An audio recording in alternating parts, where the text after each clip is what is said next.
Welcome to episode 2 of The Brainy Business, Understanding the Psychology of Why People Buy. This episode is the much anticipated top 5 wording mistakes businesses make. I know I'm ready. Let's get started. You are listening to the Brainy Business Podcast, where we dig into the psychology of why people buy and help you incorporate behavioral economics into your business, making it more brain-friendly. Now here's your host, Melina Palmer. Hello, everyone. I'm Melina Palmer, and I want to welcome you to the Brainy Business Podcast.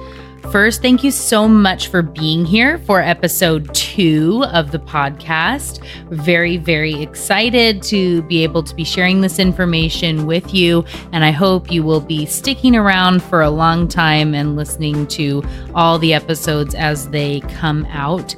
Whether you have downloaded and gotten this one on the day it came out, July 6th, with the first 3 episodes, or you're tuning in later, I just want you to know that I appreciate you spending time with me and listening and learning about how our brains work and how people make buying decisions, and that you've chosen this podcast instead of one of the many, many, many others that you could have gone with. So again, thanks so much for being here today.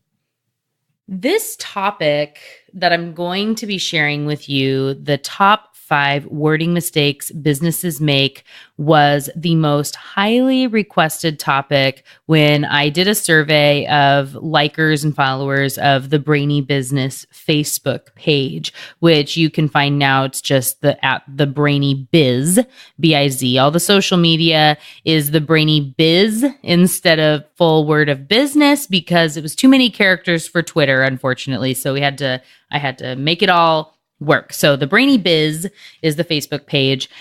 And if you don't already like it, I would love for you to do so and share in the great discussion and check out the live video tips and things that come up there.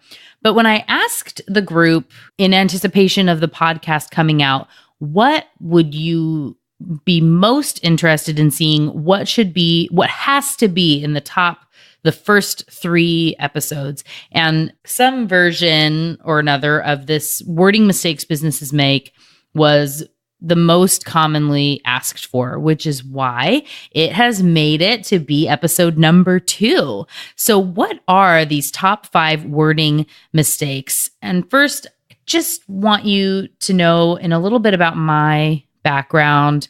So yes, this is based on behavioral economics messaging, but also in my experience in marketing and branding, which I've been doing for over 10 years now.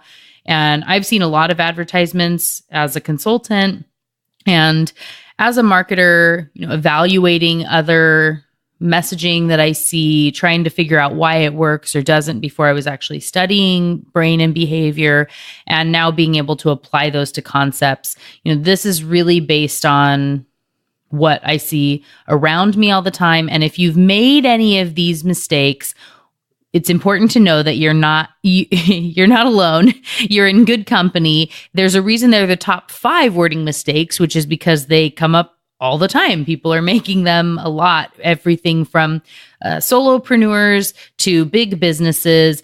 These top 5 mistakes happen all the time. And the good thing is they're easy to fix and to change. And I'm going to give an array of examples from different industries and whatnot, and how you can apply that in your business. Ideally, you'll be able to come away with some really good tips. And actually, I would say if you have done some of these, and if you haven't, I would honestly say if I go through this list and you have never done any of these, let me know. Let me know if you've never done any of these, because I want to talk to you, because I'm sure everyone has done at least one of these at least once. They come up all the time. So if you have, know that that's actually a really good way to be able to then take the tips in this episode and look at how you can apply the learnings that I'm talking about to the piece where you know that these exist. And then you'll be able to immediately make them better and translate them. And I would love to see them. If you do apply any of the tips here and create a stronger piece that you're happier with and whatnot, definitely share it. I would love to see it. So, what are these top 5 wording mistakes?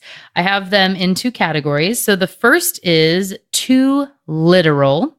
The second is too boring, too much, too vague, and too confusing. All right. If you're ready, we'll go ahead and get started with our first category of too literal. And this could also have maybe been called too outdated, but essentially, I use the example of a nail salon that I go to in my hometown. I get my nails done regularly. It's a nice ritual for me. And when I moved to this area about 18 months ago, I needed recommendations because I didn't want to be driving the 50 miles to, or even further, to the salons I had been going to before we moved, to be on every 2 weeks to get my nails done. And so when I was asking people for recommendations, this one location came up a lot. And they, like I said, highly recommended. And I know why. When I've been in there, they do a fantastic job. They're very nice. They're also affordable, and they offer beverages, including wine and mimosas every time you're there. And it's in a, Safeway parking lot outdoor thing. It's not like it's inside of a big spa or something like that. But they also have sodas and water and things like that. And they give you massages while your nails are drying. They're just really top notch.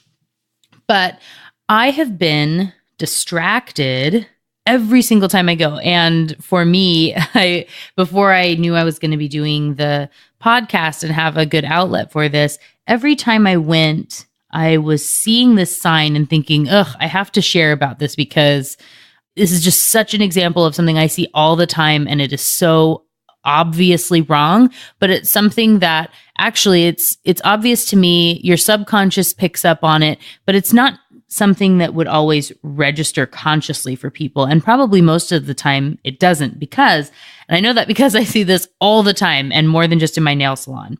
So they have a sign outside of their building that's hanging up loud and proud saying they were voted Best of the South Sound 2009, 2010, 2011. If you're not listening to this when it is airing live on July 6th and you're listening to it later, you might not know what year it is. So I'm going to tell you right now, it is currently 2018. And so having the third year in your list there being 7 years ago, that is not a great message. That is not helpful information for you to be having out there in the way that it's worded, because our subconscious brain, even if somebody doesn't realize they're paying attention to that sign outside of the building, your brain, your subconscious is picking up on all that's there and doing all these associations of what could be affiliated there. And what do you think your brain is asking itself when it sees this? The most common question your brain is probably asking is, well, what happened these last 7 years that you don't have a new sign? How far downhill have you gone in 7 years that you weren't voted the best of the South Sound in any of them, or that you didn't feel the need to update your sign, or all of these different aspects? And it could be something legitimate. Maybe the organization that put them out there that you won through doesn't do that anymore. Maybe you did win in some other years, but they weren't in a row. And so you feel like this looks the most impressive, that it was 3 years consecutively there. And then you don't want to say, 2009, 10, 11, 15, 17, 18. But sometimes that isn't a sign. And again, that is too literal. What people need is to have the message framed properly for their brain. And the problem that comes up when I ask people about this is they say, well, that's still true and it was a good thing, so it can't hurt. But it absolutely can. And the better way to message this is to buck up and buy a new sign. It's like $100 maybe to change out your sign and just have it say voted best of the South Sound 3 years in a row. It's still true. It's accurate, but it doesn't have to be those years because that's not helping you. And in this case, it's a hindrance. Once you get past, so in 2011, that was a great sign. In 2012, it's acceptable because I'll probably give you the benefit of the doubt and think that the numbers haven't come out for the next year yet. And like maybe you'll get that same grace in 2013. But 2014 and beyond, no. People are worried and concerned. And especially when it comes to new business, I'm not going to go in there if I'm not getting a referral. And even if I am, I'm just concerned. I'm expecting then. So I'm coming in expecting that the experience might have gone downhill than even what I've seen in Yelp reviews or any other research I've done, because there's this long gap of time where I assume you haven't been doing as well as you did once. So again, that thought of it's still true and it was a good thing then, so it can't hurt to have this old messaging up, and I don't want to pay for a new sign when nothing has changed. And the truth is the environment has changed. Everything around you has changed when those years have changed, and keeping that old sign up, which was effective then, is damaging your reputation now. It makes you look careless. And like I said, like you've gone downhill. And just in reality, especially if this is a physical location that has been hanging outside. So in this case, this sign has been outside their building for 7 years. It just is dirty and dingy, and it becomes white noise. People don't notice it anymore. If you think about your drive to work and you drive by the same businesses and things every single day or whatever, when you're taking your kids to school or whatever it is, do you notice the same sign that's on the window of a business that's been there every single day for years? No, it doesn't stand out to you like it did the first or the second time. But if they were to change it and it was going to be a bright color or something different or an interesting shape, and it's very different than everything around, it's going to stand out and your brain is going to be drawn to it. But that old, boring sign is not going to have the same impact. So knowing that literal translation that worked once, finding a new way to frame it is what's going to help you to stand out and be more effective. And one more note on this, just because the window cling hasn't fallen off of your building doesn't mean that it still looks good. Consider having an objective party coming in to see if whatever's around is still effective or if it's just extra stuff that they don't want to be looking at. We have a hard time being objective in our own businesses. That's, a reason why people hire me to look at things in general as a consultant, because I have a perspective of asking the question, say, why do you still have this here? Why do you have an award that you won for being green and energy efficient 10 years ago in the lobby of your building when it makes it look like nothing has happened since. So being able to say you have been, multiple years versus the exact years, because you feel like you have to be as precise and accurate as possible. You still want to be truthful in everything that you're saying, but being so finite and literal can make it to where it's actually a negative message if you're not careful. The other example that I would go into for too literal is this understanding of features and benefits, which if you've ever done any work in marketing or taken a class or read a book on marketing, I'm sure features versus benefits has come up. Essentially, the features are the list of things that are attributed to the account, product, service, whatever it happens to be. One of them that comes up a lot would be something like 24-hour claims, 24-hour call center, something like that. That's a feature. And because everybody else offers it, it just doesn't stand out. It doesn't matter. People don't stop and go, ooh, 24-hour claims. That's great to know. But think back. Do you remember a commercial from, oh man, it's been years now, maybe 5 years or something, 5 years ago, where the woman is coming down the stairs. It's in a dark room and she can hear her husband talking on the phone. He's sort of like snuck out of the room and he's saying, oh yeah, well, okay, what's that going to cost me? What's that like? And she flips on the light and says, who are you talking to? And he says, it's Jake from State Farm. And she says, Jake from State Farm at 3 a.m, and who is this? And he says, of course, it's Jake from State Farm. And she asks what he's wearing because she thinks it's a joke. And he says he's wearing khakis. Ha ha ha. So it was funny and a little bit of a humorous take on this. But what do you learn from that? If you're up in the middle of the night because you can't sleep, because you forgot to update your insurance policy, or you are a night owl, or you're taking long hours because you have too much going on, and the only time you could call to get something fixed is 3:00 in the morning, State Farm is there. They're able to take that call. They're able to help you. And that is a relatable experience that you're able to take from the why. Why do I care that you have 24-hour call center or 24-hour claims department? What does that mean to me? And what's the why of your customer versus the literal thing of 24-hour claim service? They were able to take and dedicate an entire commercial to this one feature that they offer as a company. Obviously, State Farm has a lot of stuff that they offer, but they were able to really bring this concept to life in a way that people can relate to and understand, instead of getting to that literal definition of having 24-hour claim support.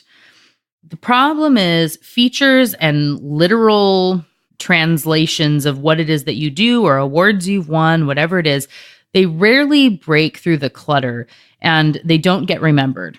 When you're too literal, it's just noise. So use interesting, catchy wording to break through the clutter and help people to remember you and understand the point that you're trying to make and why it's important to them.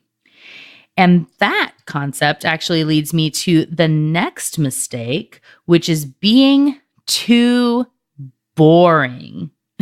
And it's maybe not fair to say I can't think of anything more boring than grapes, but I am going to tell you a story about grapes. I'm going to talk to you about the fruit grapes.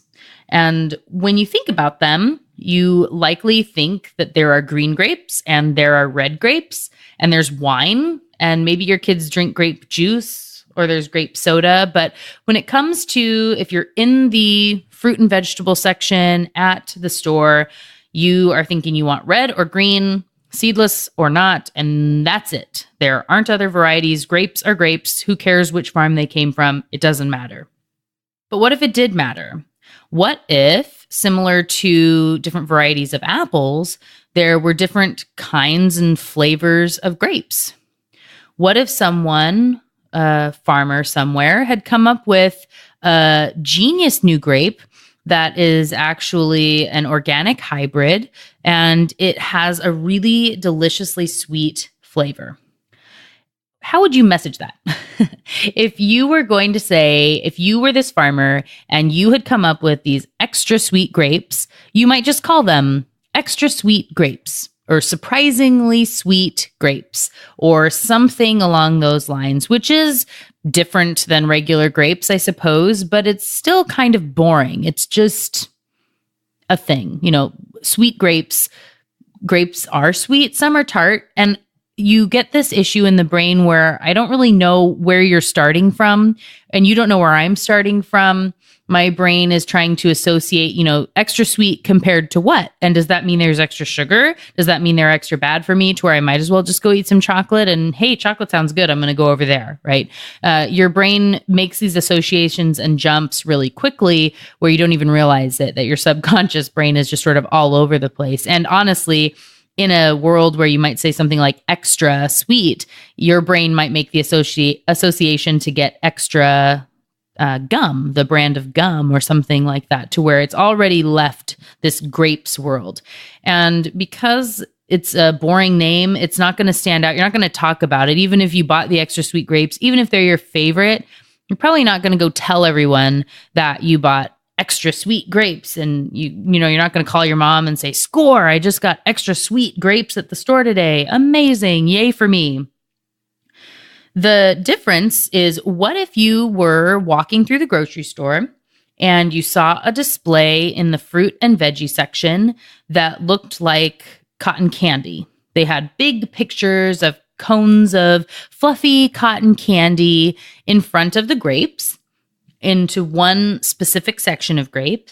And when you pick up the box of that container of grapes, and it's next to plain green grapes, but these green grapes have a pink label on them with picture of cotton candy on it, and they're called cotton candy grapes.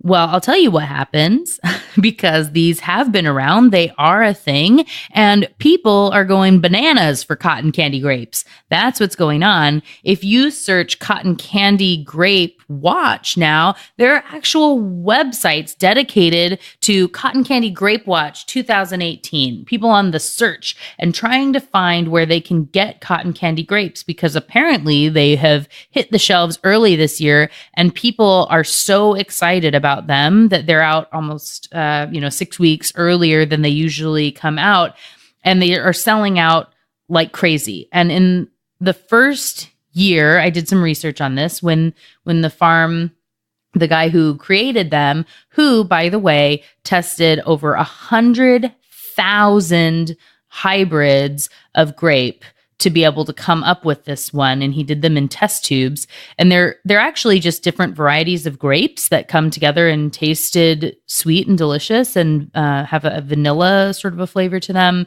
And he thought they tasted like cotton candy, but they're like a pluot, if you're familiar, where it's plums and apricot mix to make this new fruit. So essentially, he did the same thing with grapes, because he thought that fruit's already sweet and people should love and want to have fruit that is organic and delicious. And so he was trying to make a more delicious grape. So in the first year, I think it said there were 2 acres, and then they had to upgrade and do 100 acres. And it's just been going on and on and on, that there's a lot that goes into growing these grapes, but everyone loves them when they come out, and it goes crazy for cotton candy grapes. And I can tell you, so in prep for this episode, and it was my daughter's birthday this week, we went through and did a search and bought some cotton candy grapes, which the weekend before, my husband was excited because we saw them and he wanted to try them. We talked about them, and there were pallets of them at Costco.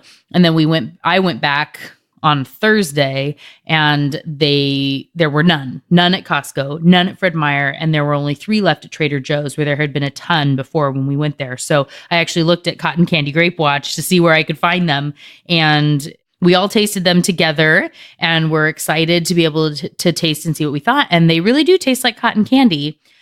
But the question is, what if we hadn't all been prompted with that cotton candy imagery and suggestion? Like I said, what if they had just been called extra sweet grapes?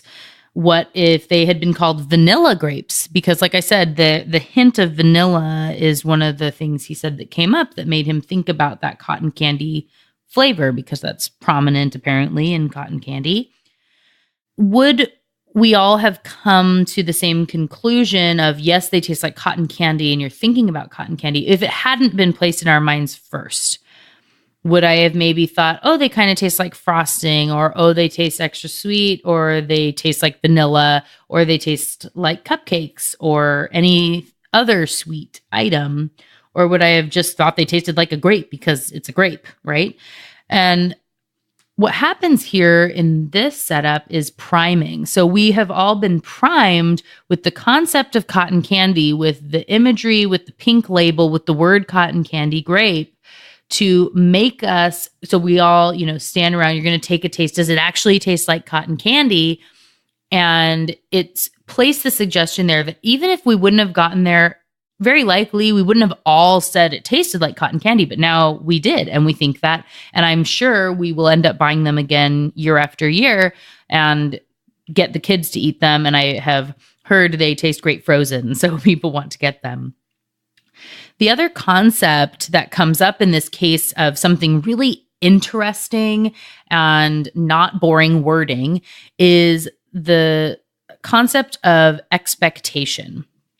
In his book, Predictably Irrational, Dan Ariely has a really great quote on expectations. And this comes after a study where he's talking about a study they did on coffee. So they had the same coffee in two different setups. In one, it was just a really blah display where you had kind of like if you were at a rest stop coffee bar with not a lot of condiments per se, just, your plain sugar and your cream and the coffee in dingy sort of cups and stained table and whatnot. And in the other setup, it was more upscale cups. It was very well cleaned and maintained, and they had extra condiments like cinnamon and nutmeg available to put in the coffee.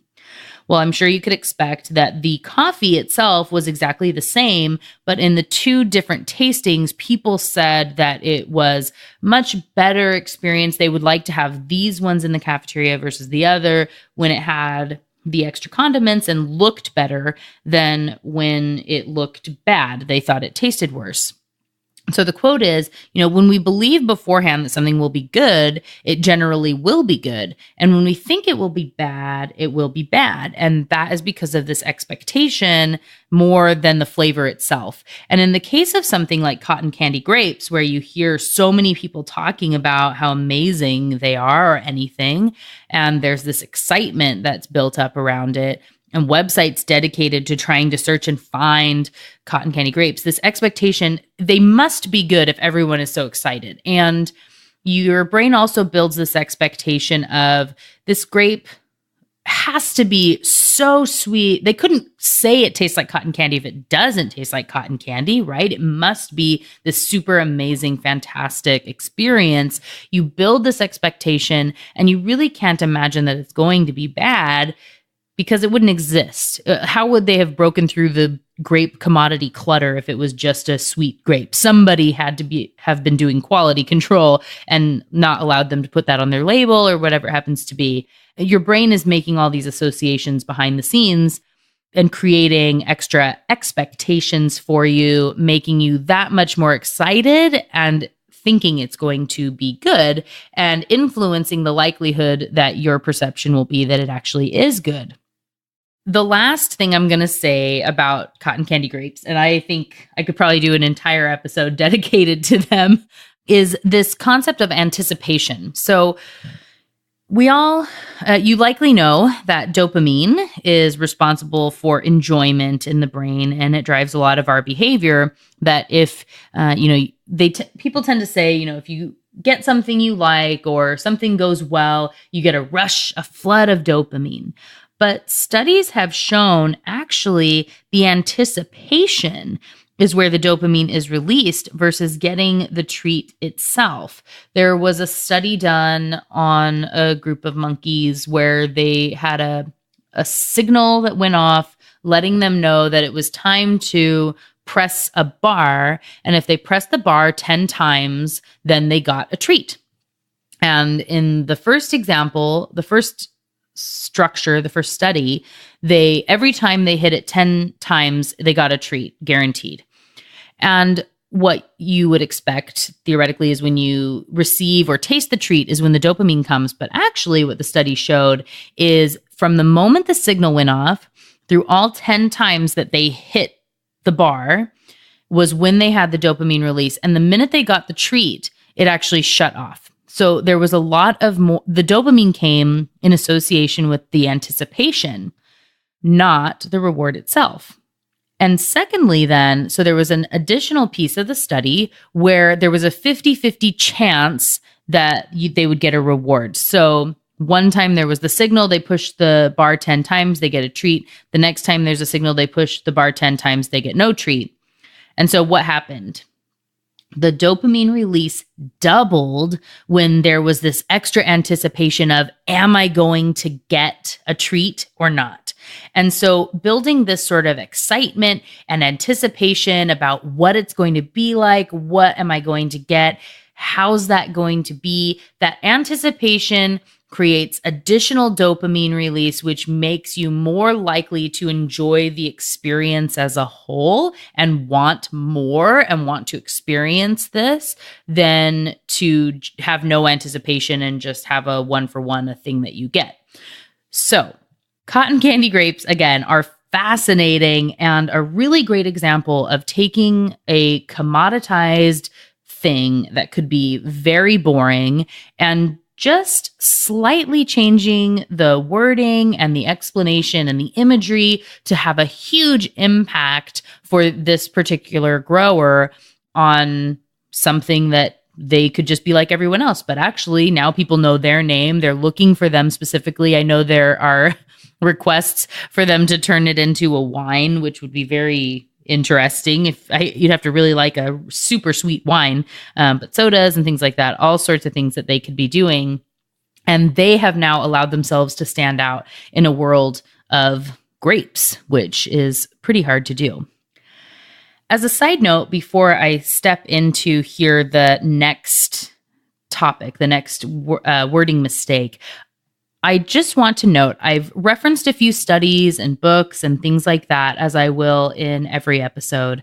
And I'm not going to call it out every time, but essentially, if I reference a study, if I talk about something, I will put it in the show notes. I try not to say after everything, and that's in the show notes, and that's in the show notes, but assume that it's there. If you go to the show notes and are trying to learn a little bit more, if you want to read the study or you want to learn more about what was actually put together, it should be there. If for some reason you were expecting a reference that's not there, please do email me, melina@thebrainybusiness.com, and I would be happy to put some things together for you. I try to reference everything that I think needs a reference without being too overwhelming for you. But if you're missing something that you think should be there, please let me know. All right. So speaking of things that are too overwhelming, the next wording mistake that businesses make is including too much. Oh, too much. There is too much everywhere. We have all been to that website, seen that ad in a magazine or on TV and thought, nope, I am not reading, listening to, paying attention to that because there's just way too much there in tiny font and big words and yuck.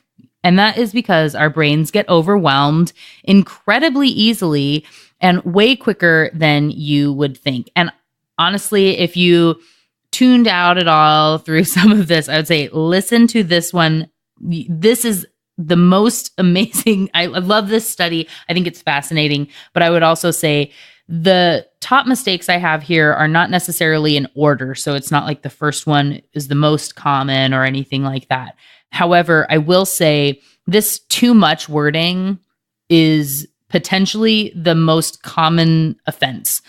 So you should listen. You've probably done this. And if you have a question of, is this too much wording? It probably is. If you think, are there too many words? There probably are. So, okay, I'm going to give you an example here that will show you just how ridiculously influential overwhelmed brain has on our decision-making ability. So there was a study that was done, and there were two groups that were in this lab environment. And so they had the first group was asked to remember a 2-digit number, and the second group was asked to remember a 7-digit number. Not too much difference in between those things, you would think, but they were asked to remember these numbers, and then they had to go through a series of rooms. And then when they got to the final room, then they were to recite the number to the person there. And in a stop along the way, they were to choose their snack that they would want to have, a snack that they were going to have, presumably in the final room. And you wouldn't think that there was going to be any difference or influence here, but what they found was the people who were remembering the 2-digit number were more likely to choose the healthy fruit salad as their snack. And the people remembering the 7-digit number, only 5 more digits, note, were more likely to choose chocolate cake as their snack. And what happens there? So when your conscious brain is bogged down with information, too much information for it to be easily remembering, it can't block and help with you making good decisions, essentially. And so sticking to your diet or things like that when your brain is overwhelmed or making a decision of any kind, in that case, your brain is thinking, I have to remember these numbers, remember. And your subconscious says, chocolate cake. Oh, yeah, that looks delicious. I want that. At least that's what my brain would say, I'm sure. And so then you think, oh, yum, I want chocolate cake. Your conscious brain is too busy remembering these 5 extra digits to stop you from impulsively ordering chocolate cake instead of fruit salad. And then you end up having made this bad decision. And in the context of a business, if your website has too much information, if when somebody is interested in buying from you and you just sort of word vomit on them, or if you have brochures that are just full of stuff, words and things where there's just so much and you feel like you have to put everything out there because eventually they're going to want it and they'll never pick up something else. Stop doing that.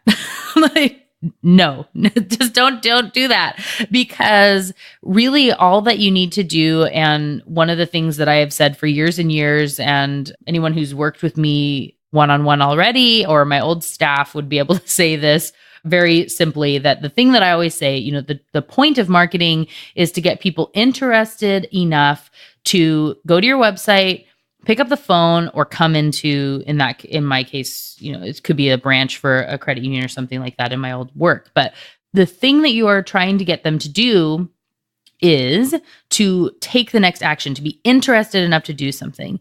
And if you're putting everything possible on your brochure, they won't even care enough to read it to be able to make an action. And that too much where you go, oh, I'll have to look at this later.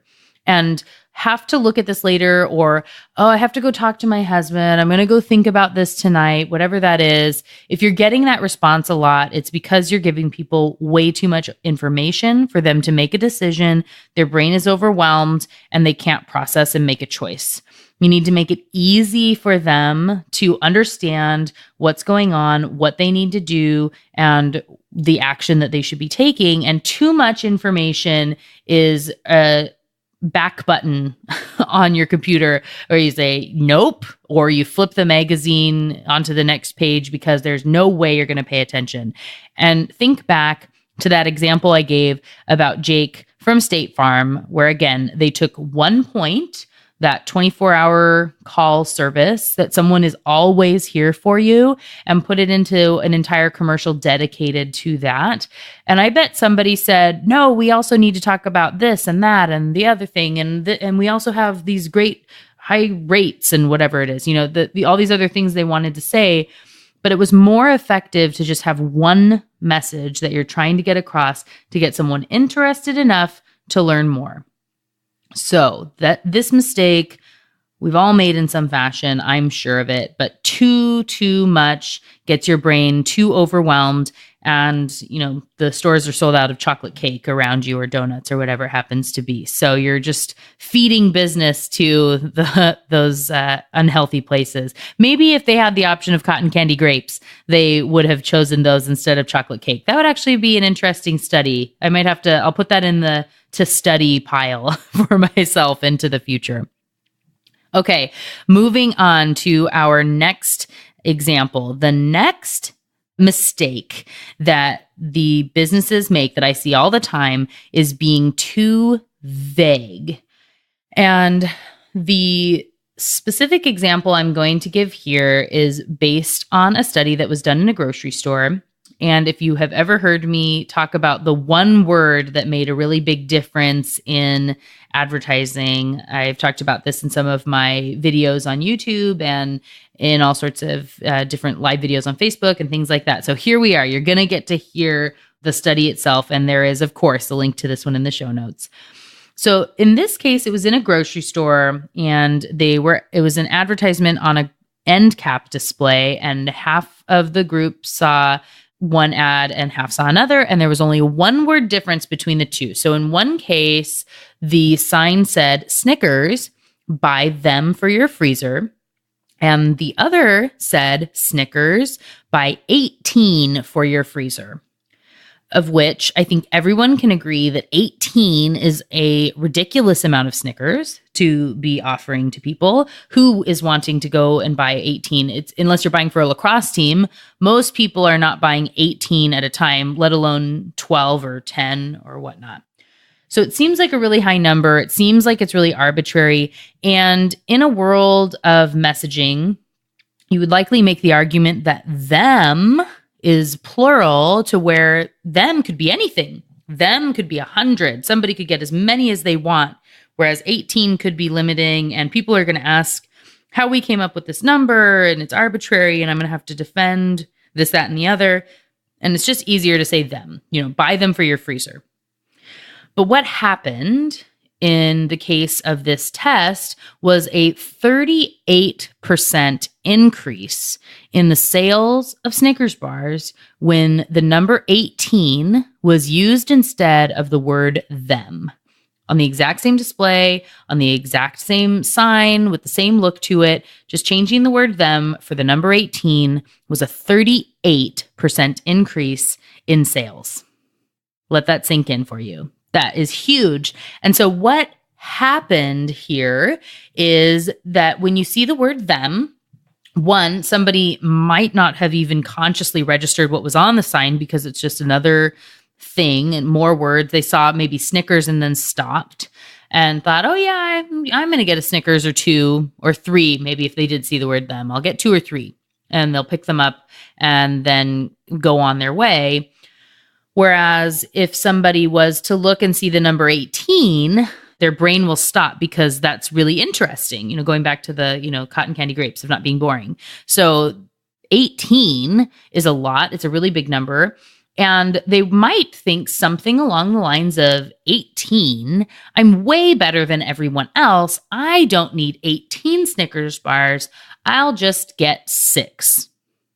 And if you notice, in the them world, you end up with 2 or 3. And in this case, I'm saying, I'll just get 6, as you round yourself down. So this concept is our brain will latch onto an anchor that it's provided, even if it's arbitrary, even if it's actually associated with something else altogether. Our brains are really funny the way that they kind of tag onto numbers, and that will hold in the space for a while. So in this case, you go 18 and go down, versus in the world of them, you have nothing to move off of. And so you are going to go to last time you bought a Snickers, or thinking that you probably shouldn't eat them, and not wanting to have your, significant other give you a hard time about buying more Snickers bars or whatever it happens to be, or knowing that you don't want to cheat on your diet or whatever it is. So in the case of this wording example in your business, look for times when you can get to something specific that's not really tied to something literal. So we'll go back to number 1. If you have noticed here, a lot of these examples have some crossover, and there are ties between all of this. One of the things I find so fascinating about the field of behavioral economics is how much nuance there is between all of these concepts. So you can't just say, I know about anchoring, and so I don't need to know anything else. I'm just going to do anchoring and it will always work. It should, the anchoring is something that our brains do, but what about if you're doing something wrong in another way, then it could be overpowering the benefit you could get from something like that. And so understanding how these concepts work together is really important as well if you're trying to be implementing some of these, which is why I didn't just give you the one wording mistake people make, because a lot of these work together to help you to be either effective or a lot less effective if you were doing all of these things incorrectly. So as an example, if you were to put in the number 18, but it was buried in a lot, way too much text, people would never get to it, versus just a sign with very large letters that had this information on it. So move on to the last concept here for you of the wording mistakes that businesses make, which is being too confusing. And in this case, this is where you as a business need to put in the work to understand what your ideal client or avatar, whatever term you like to use, your target market, whatever that is, what are you wanting them to do? And when I work with clients on this, the thing I always say, and when I'm asking here, what you want to ask yourself is if they can only get one thing, there's only one item that can come out of this piece that I'm putting out there. I only get them to do one thing. What do I want that to be? And not the 25 features I want to list about the product, but what is it that I want them to do? And how can I make it easy for them to understand what that is and then take the next step? I don't need to get them from A to Z in this one piece. I need to get them to take a step. And then the next piece they get to will get them to take another step.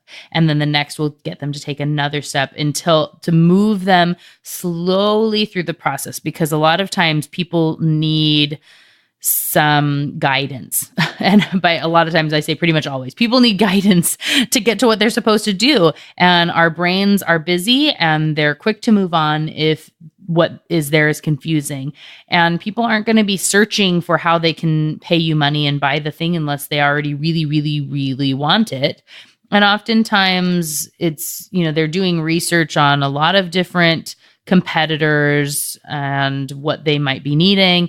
And if your site's confusing or your materials are confusing and they don't know what they should do next, how to contact you, and which way is best to get a hold of you, they're going to move on. So understanding what they're supposed to do and then help them through it. And that concept of a drip, I guess, is been really popular now in the world of lead magnets and drip email campaigns. So what do I want you to do in this first email that you get? And then what will you do when I send you the second one? And what will you do in this next event and this next thing that you get? And just having one task, one goal for everything that you put out there so that it's not confusing for them and it's really clear what they're supposed to be doing. That is key, paramount, critical to getting people to understand your business and move forward, is to not be too confusing. So there we have it. The recap here, our top 5 wording mistakes that businesses make were being too literal, too boring, too much, too vague, and too confusing. So if you can take those tips, I would recommend for you right now to go ahead, now that you've listened to this episode once, I think that you should go to a piece that you have put out or maybe a page on your website and evaluate it through the lens. And you can either walk through with the show notes. So you could go to the website, thebrainybusiness.com, and look through the show notes to see what these concepts are and what I was talking about, what some of those studies were, and use them to evaluate a page on your website. Maybe your landing page, your sales page, a product description page, and really think about how you could use each of these concepts to do just one change. So where are you being too literal and how can you change that? Where are you being boring and how could you make that a little bit more interesting? And just do one on each of them for that one page and see how much better it looks and feels. And it might be helpful to be looking at that page on your website and then be listening to the episode a second time. Hey everybody, I'm popping in here for a quick second because when I was listening to the final edit of this episode, I realized it was begging for a freebie, so I created one. If you go to thebrainybusiness.com/2, because this is episode 2, there is a free cheat sheet you can use to remember the top 5 mistakes and work through them with an ad, web page, what have you. And again, if you make revisions, I would love to see them. You can post a comment right on that page, which again is thebrainybusiness.com/2. All right, back to the episode. There is a lot in this one. I sort of went back and forth as to whether I should do 3 or 5. The original request was for the top 10 wording mistakes, but I knew that would be a really long episode. So I boiled it down to these 5 here. But there's a lot there, and it's all really useful information. But being able to take that and apply it to something where you could listen again and really dig into it. I want you to be able to use this, like I said. So in the example of cotton candy grapes, how could you apply that to your business? And knowing that you can't just put cotton candy in something, that was a funny comment that someone made in the the Facebook group where, I'm not going to just change my business name to be Cotton Candy Consulting and hope that it works, or call this the Cotton Candy Podcast, because that doesn't apply here. And the concepts of priming and things, they would actually work against me. But what is your interesting and not so literal and not vague way of messaging that isn't confusing, and understanding how you can put that together? If you wanted to talk more about that, I do offer virtual strategy sessions. So regardless of where you're listening from, we could have a conversation, a meeting, and talk through whatever that piece is. And I could give you advice on how to help that. It's one of my favorite things I get to do with my clients. And I would invite you, if you're interested, definitely check out the website, thebrainybusiness.com, and look at scheduling one of those. It can make a really big difference in applying these little nuanced lessons into a piece to make it that much more effective. So thank you again for tuning in and hanging out with me today for the better part of an hour. I appreciate you taking the time while you're either cleaning or running or wherever you listen to podcasts, driving. I know that I listen to them while I'm driving a lot. I really appreciate you choosing the Brainy Business to spend time with. If you liked the episode, especially because this is so early on, I want to ask you to please consider rating and reviewing it on iTunes or whatever app you listen to, however you listen to it. If you liked it, please, if you would be willing to take a minute to rate and review, I would really appreciate it.